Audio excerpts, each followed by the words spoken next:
একটি গ্রামে এক গরিব কৃষক বাস করত।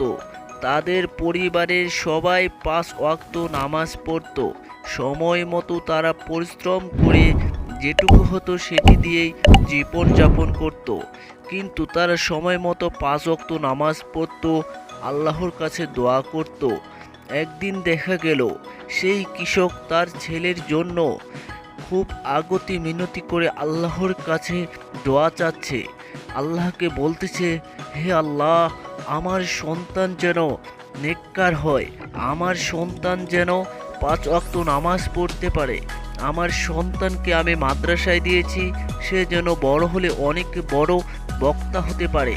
এভাবে আল্লাহর কাছে কাঁদত। সে প্রতিদিন ৫ ওয়াক্ত নামাজের সময় মোনাজাত করত এবং কি তার সন্তানের জন্য কাঁদত। হঠাৎ একদিন খবর পেল তার সন্তান সেই কোরআনের হাফেজ হয়ে গেছে। সেও তার বাবার জন্য প্রতিদিন দোয়া করত। বন্ধুরা, আমাদের ভিডিওটি ভালো লাগলে অবশ্যই লাইক, কমেন্ট, শেয়ার করবেন। ধন্যবাদ বন্ধুরা, দেখা হচ্ছে নতুন কোনো ভিডিওতে।